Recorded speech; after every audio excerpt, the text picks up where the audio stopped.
Okay, hello everybody. So today we are going to be finishing the rest of chapter 2, and in this topic we're going to be talking about how we identify functional groups in the laboratory.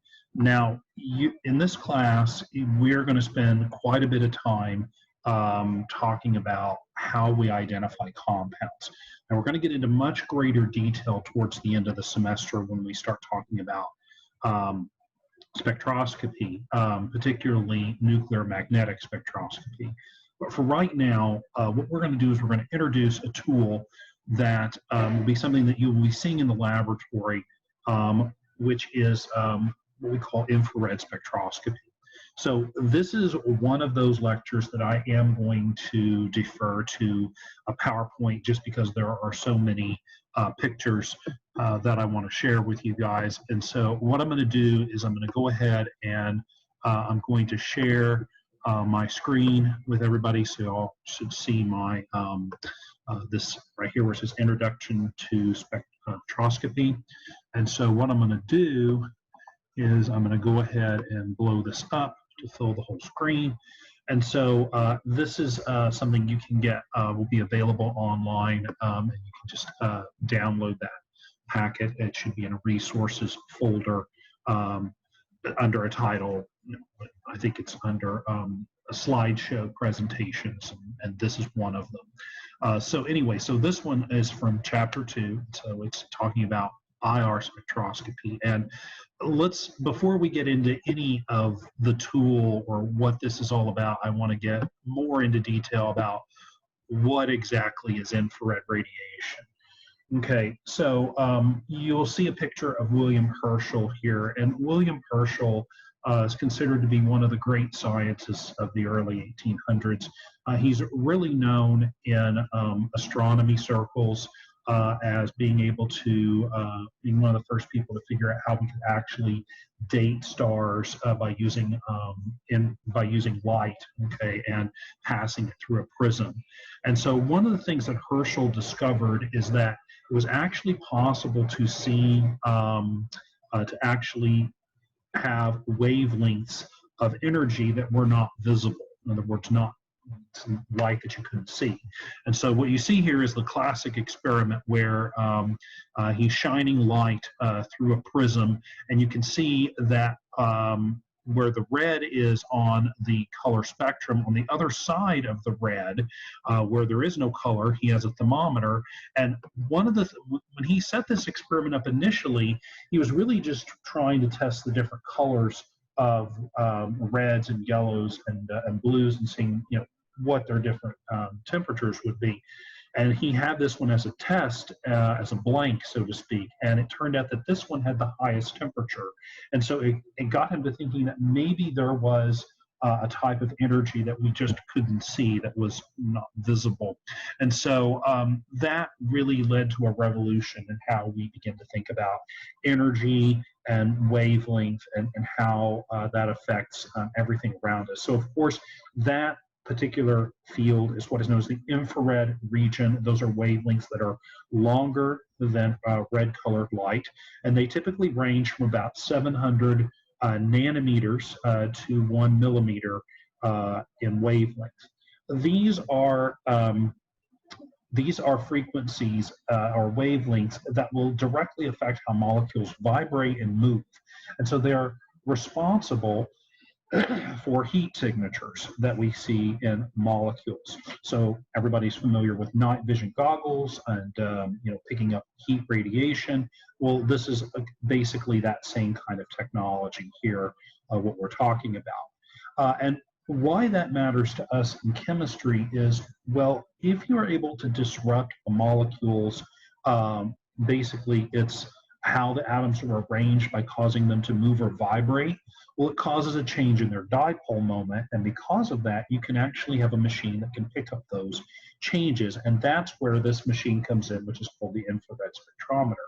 And so basically what it is you have an infrared radiation source that passes through a series of mirrors, goes through a sample, and that sample will then give off, will will give off a particular energy signature based on what the material was in the sample.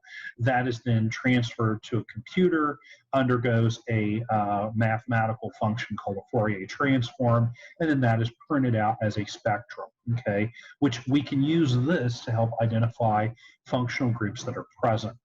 So just kind of a rundown again about how frequency and energy kind of relate to each other with wavelength. When we talk about the scale that's used for infrared, we use what's called wave numbers, and wave numbers basically represent the frequency of a signal. And so the relationship between wavelength and frequency is they are inversely proportional to each other. In other words, as wavelength goes up, frequency goes down. And it turns out that energy is directly proportional to frequency. So the higher the frequency, the higher the energy. Okay, this is all stuff that you talked about in general chemistry. So the types of signatures that you see in an IR are varied. You can see stretching signatures, which are generally higher in energy, and then there's also scissoring and bending and twisting, which are typically lower energy signatures.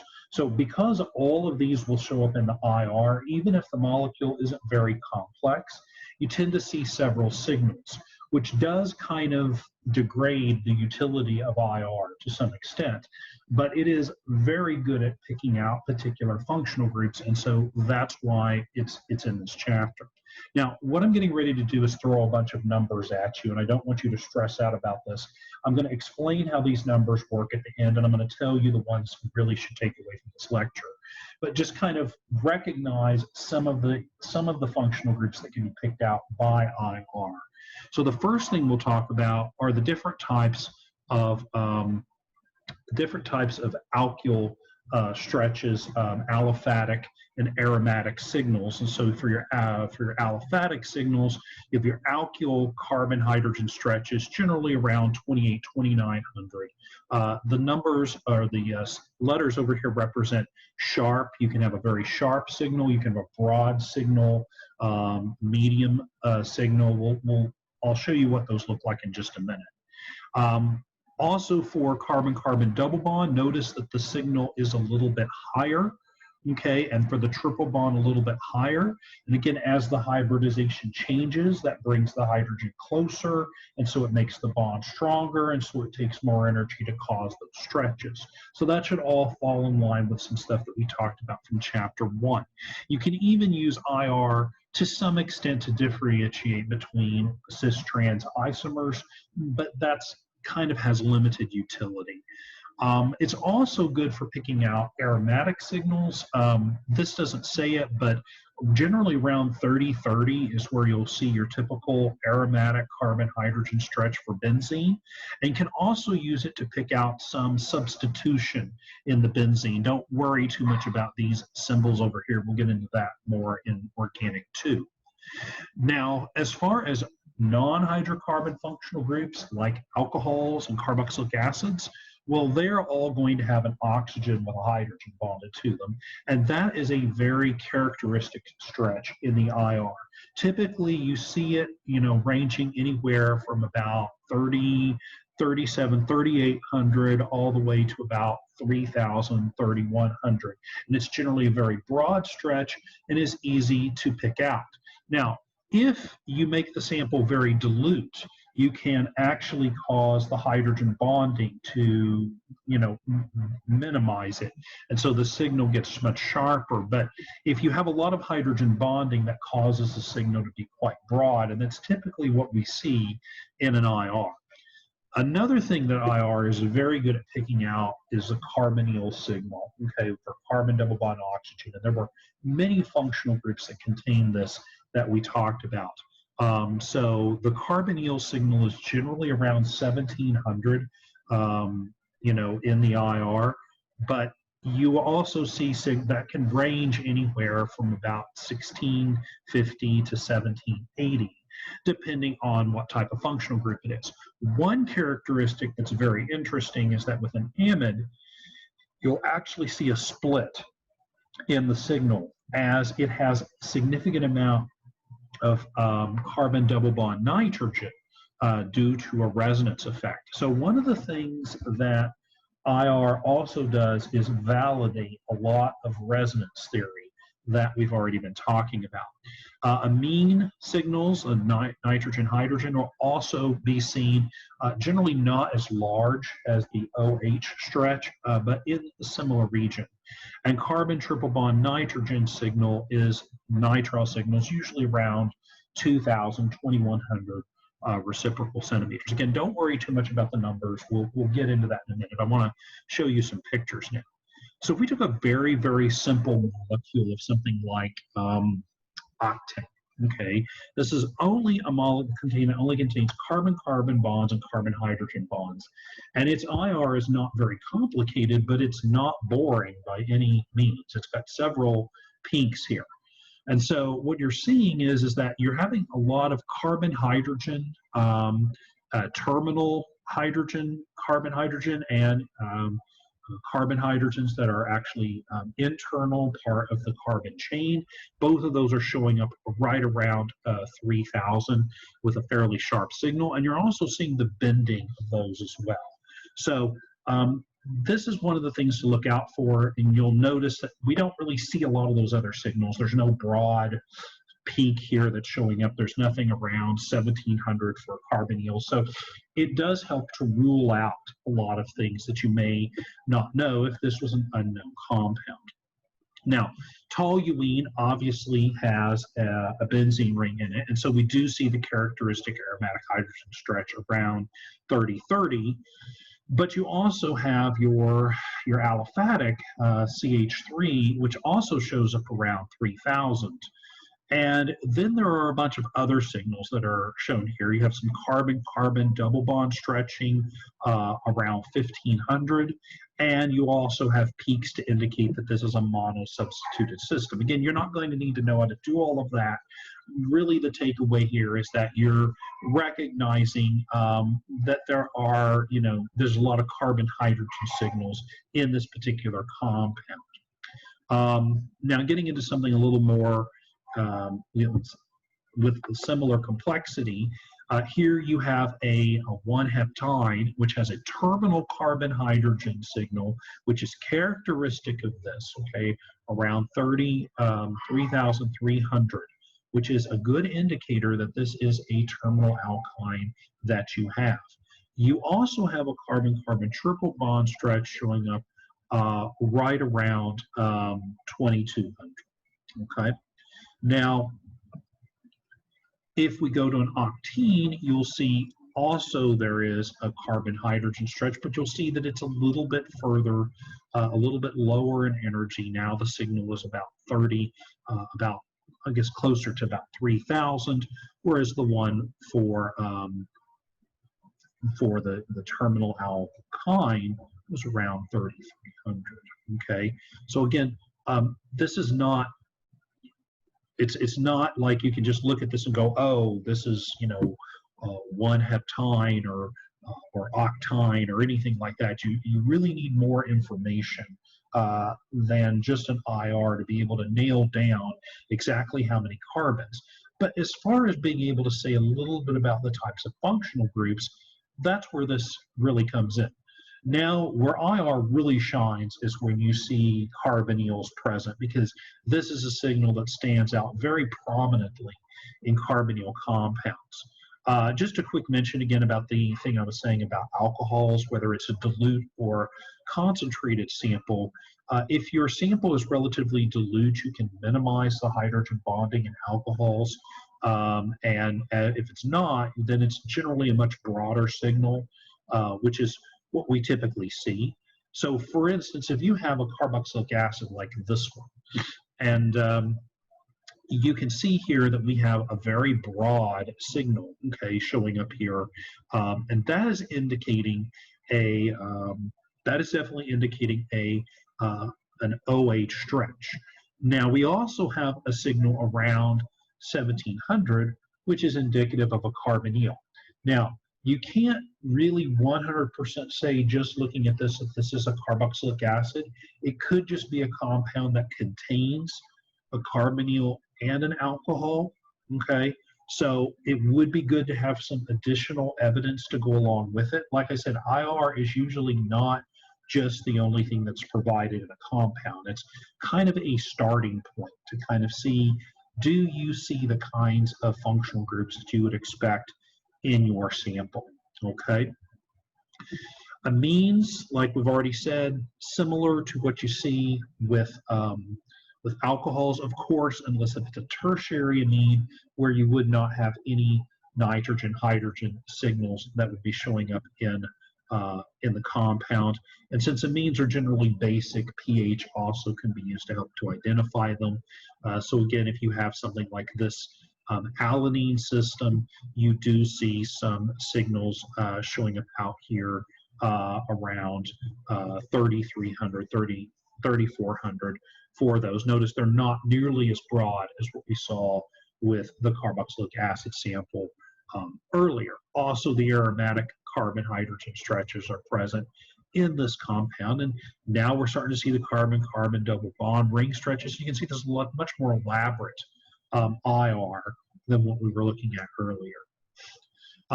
Also, you can see different kinds of stretching with amines, symmetrical, asymmetrical stretching, depending on how substituted that amine is.